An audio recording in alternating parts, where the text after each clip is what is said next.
Hi students, कैसे आप सब लोग। मुझे उम्मीद है कि आप सब लोग बहुत बढ़िया होंगे, स्वस्थ होंगे, मस्त होंगे और एंजॉय कर रहे होंगे। तो स्टूडेंट्स, आप लोगों का स्वागत है आपके अपने चैनल फोकस क्लासेस पर। मेरा नाम दीपक कजोरिया है और आज हम लोग बात करेंगे 9th क्लास के चैप्टर पॉलिनॉमियल्स के एक्सरसाइज 2.3 से क्वेश्चन नंबर 4 की। इस क्वेश्चन में हम लोगों को बोला है फैक्टराइज, और यहाँ पे देखिए हम लोगों को 4 पॉलिनॉमियल्स दे रखे हैं। तो हमें बेटा इन दिए गए 4 पॉलिनॉमियल्स को फैक्टराइज करना है। करेक्ट है। तो वीडियो बहुत काम का है, बहुत इंपॉर्टेंट है। और इसका इंपॉर्टेंट होने का रीजन क्या है, क्योंकि इस क्वेश्चन के थ्रू हम लोग सीखेंगे कि हम लोग मिडिल टर्म को कैसे स्प्लिट कर सकते हैं। तो ये वीडियो ना सिर्फ 9th क्लास के स्टूडेंट बल्कि 8th और 10th क्लास के स्टूडेंट्स के लिए भी उतना ही इंपॉर्टेंट है जितना कि 9th क्लास के स्टूडेंट्स के लिए। ठीक है। तो एक एक स्टेप इसका बड़े काम का लगने वाला है, क्योंकि इसके अंदर मैं आप लोगों को ऐसी ट्रिक बताऊंगा जिसके थ्रू आप किसी भी तरीके के क्वेश्चन के मिडिल टर्म को स्प्लिट कर सकते हो। ठीक है। तो चलिए वीडियो को स्टार्ट करते हैं, लेकिन इस वायदे के साथ में कि आप लोग वीडियो को बिल्कुल भी स्किप नहीं करेंगे। ठीक है। तो चलिए आते हैं फर्स्ट पार्ट पर।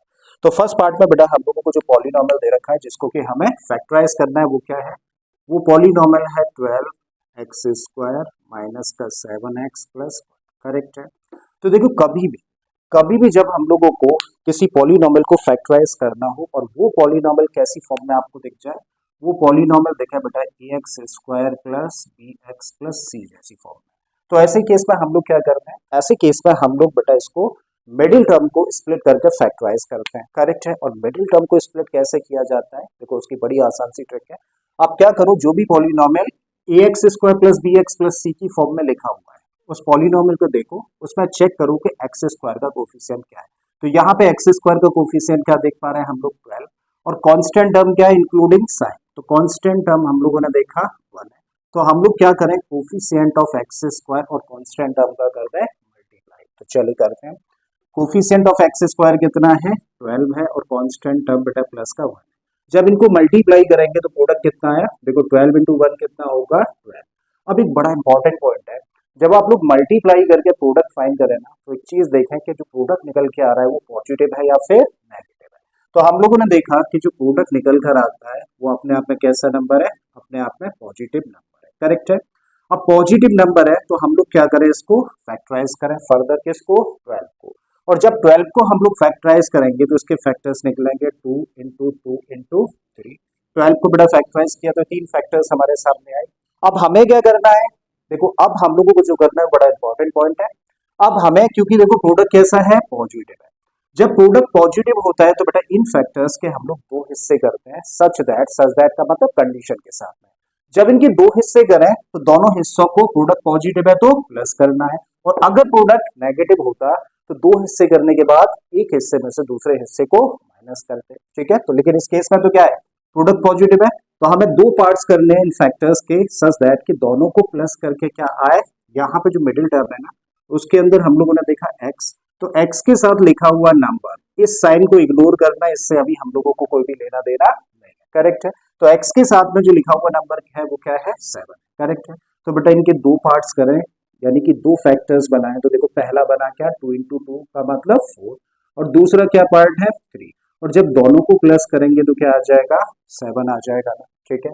अब क्या करूं, इस इक्वेशन की दोनों साइड्स में किससे मल्टीप्लाई कर दो, x से। तो बेटा इधर x से x से x से, मतलब 7x की जगह पर हम लोग क्या लिख सकते हैं, हम लोग लिख सकते हैं 4x प्लस 3x। तो भाई यहाँ पे जो 7x लिखा हुआ है ना, उसकी जगह पे क्या रखो, 4x प्लस 3x। चलिए रखते हैं। 12x² है, सबसे पहले लिखिए। जब माइनस का साइन हो मिडिल टर्म से पहले, तो ऐसे में क्या करो, हमेशा ब्रैकेट में, अगर प्लस का साइन है तो कोई ब्रैकेट में रखने की जरूरत नहीं। करेक्ट है। तो चलिए 7x की जगह पे क्या रख रहे हैं हम लोग, 4x प्लस 3x। ठीक है, प्लस 1 एज इट इज हम लोगों ने रखा। अब बेटा ब्रैकेट ओपन करो। जब ब्रैकेट ओपन करेंगे तो क्योंकि ब्रैकेट के बाहर माइनस साइन है और ब्रैकेट के बाहर माइनस साइन होता है तो अंदर के साइन चेंज कर देता है। तो इस माइनस की वजह से ये टर्म हो गया माइनस का मतलब 4x, इस माइनस की वजह से ये भी क्या बन गया, माइनस का 3x प्लस 1। अब हम लोग देखेंगे कि भाई इन 2 टर्म्स में क्या कोई चीज कॉमन है। तो भाई इन 2 टर्म्स में अगर हम लोगों को कॉमन लेना आ रहा है सीधे सीधे तो ठीक है, नहीं आता है तो बेटा ऐसे समझो, देखो पहला टर्म क्या है, 12x²। तो 12 को फैक्टराइज करो, तो देखो इसको फैक्टराइज करोगे तो इसके फैक्टर्स होंगे 2 इंटू 2 इंटू 3, और साथ में क्या है, x² है। तो यहाँ पे लिखिए x इंटू एक्स। अगला टर्म क्या है, 4x है, तो यहाँ पे हम लोगों ने लिखा 4x, और 4 को फैक्टराइज करें तो 2 इंटू 2, और साथ में क्या आ गया, एक्स। अब चेक करूँ कुछ चीज़ कॉमन है क्या, तो हम लोगों ने देखा बेटा 2 ऊपर भी है 2 नीचे भी है, मतलब 2 कॉमन है। इसके अलावा एक और 2 हम लोगों को कॉमन मिल गया, और इसके अलावा हम लोगों को एक्स कॉमन मिल गया। मतलब क्या कॉमन है, 2 इंटू 2 का मतलब 4, और साथ में क्या है एक्स। तो क्या कॉमन निकल कर आ गया, 4x कॉमन निकल कर आ जाता है।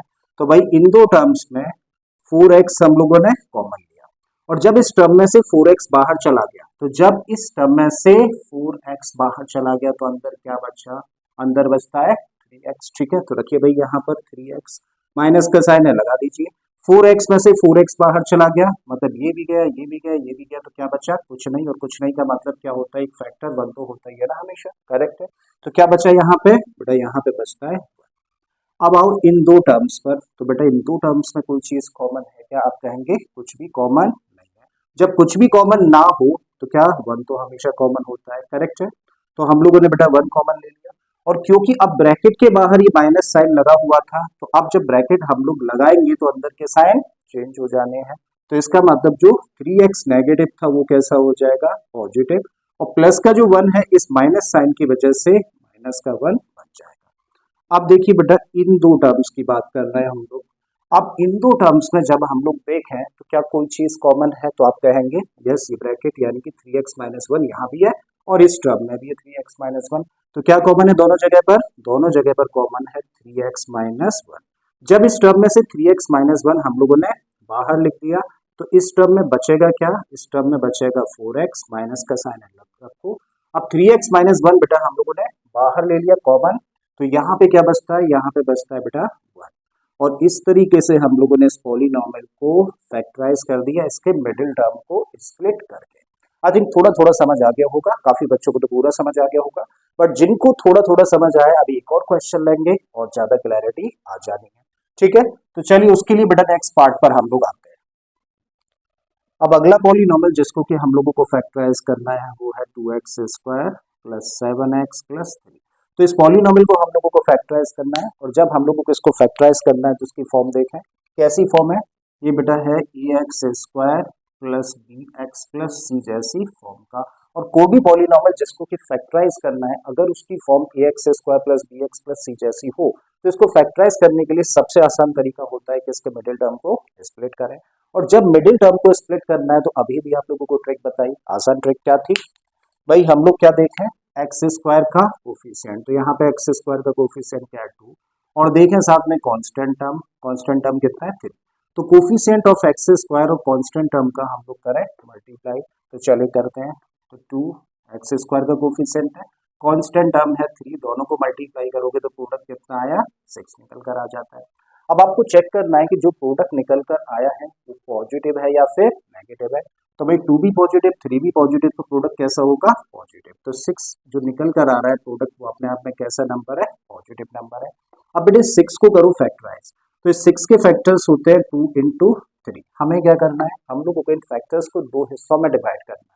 सच दैट का मतलब एक कंडीशन के साथ में दो हिस्सों में डिवाइड करना है कि भाई इन दो हिस्सों का सम कितना होगा। यहाँ पे जो x के साथ लिखा हुआ नंबर है ना मिडिल टर्म में, उसके साथ इस साइन से हम लोगों को कोई भी मतलब नहीं होता। तो x के साथ क्या लिखा है 7, मतलब इनके जो भी फैक्टर्स हैं उनके बेटा दो पार्ट्स करो, दो फैक्टर्स में चेंज करो, सच दैट कि दोनों को जब प्लस करें तो कितना आना चाहिए 7।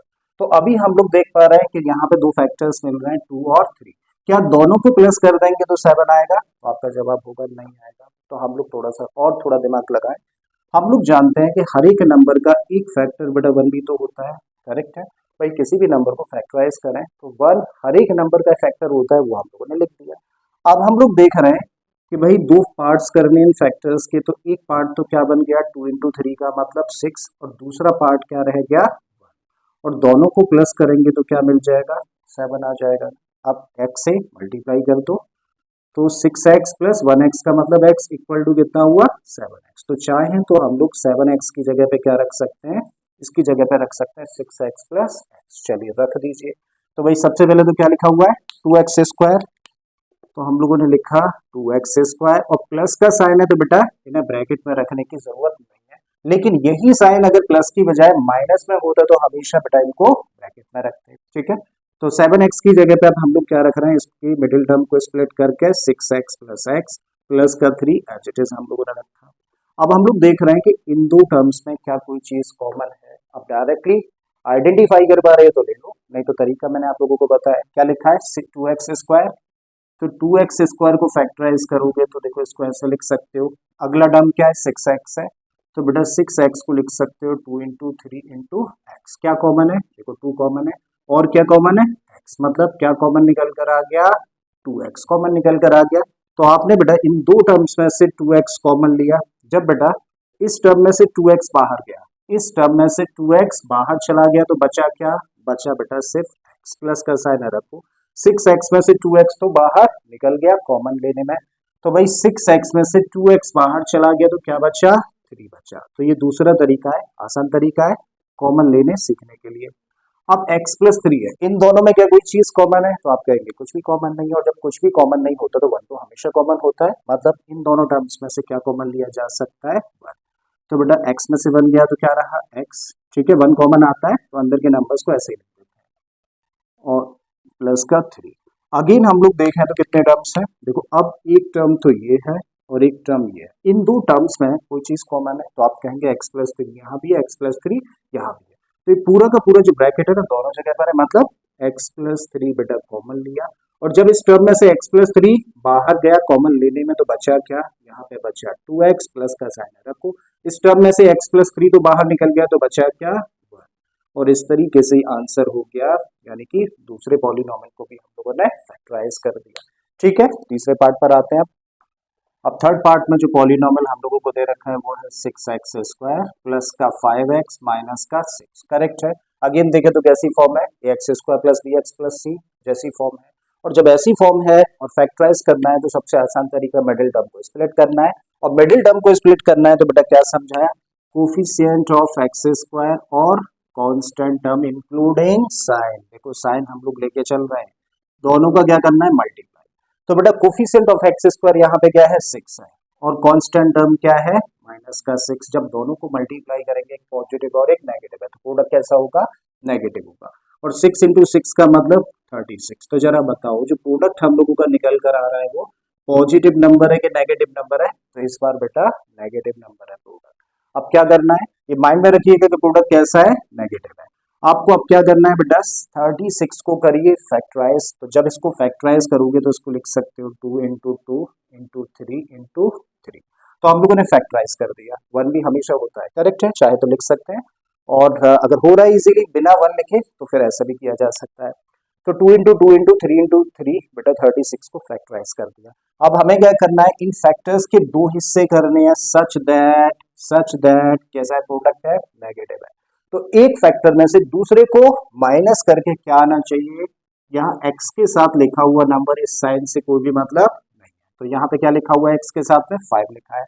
तो बेटा इनके दो हिस्से करो कि एक हिस्से में से दूसरे को माइनस करके क्या मिल जाए हम लोगों को 5। तो हम लोग देख रहे हैं कि भैया एक फैक्टर तो 3 इंटू 3 क्या लिखा जा सकता है 9, दूसरा फैक्टर हो सकता है 2 इंटू 2 का मतलब 4, और 9 में से 4 माइनस करें तो मिल जाएगा क्या 5 आ जाएगा ना। और अब अगर इन सबके साथ में x रख दिया जाए तो भैया 5x की जगह पे चाहे तो हम लोग क्या रख सकते हैं, तब हम लोग रख सकते हैं 9x माइनस 4x। करेक्ट है, रखो भाई इसकी जगह पे। सबसे पहले 6x² as it is, plus का साइन है तो ब्रैकेट में रखने की जरूरत नहीं है, लेकिन अगर साइन यहाँ पर माइनस का होता तो हमेशा ब्रैकेट में रखना है। तो 5x की जगह पे हम लोग रख रहे हैं 9x माइनस 4x, फिर लास्ट में क्या है माइनस का 6। अब देखो क्या इन दो टर्म्स में कोई चीज कॉमन है, ठीक है, तो देख लेते हैं भाई क्या कॉमन है। 6x² को लिखेंगे 2 into 3 into x into x, फिर दूसरा टर्म क्या है 9x, तो भाई 9x को फैक्टराइज करके लिख सकते हैं 3 इंटू 3 इंटू एक्स। क्या कॉमन दिखा 3, और क्या कॉमन दिखा x, मतलब क्या कॉमन आया 3x कॉमन आ जाता है। ठीक है, तो ले लीजिए भाई दो टर्म्स में से 3x कॉमन।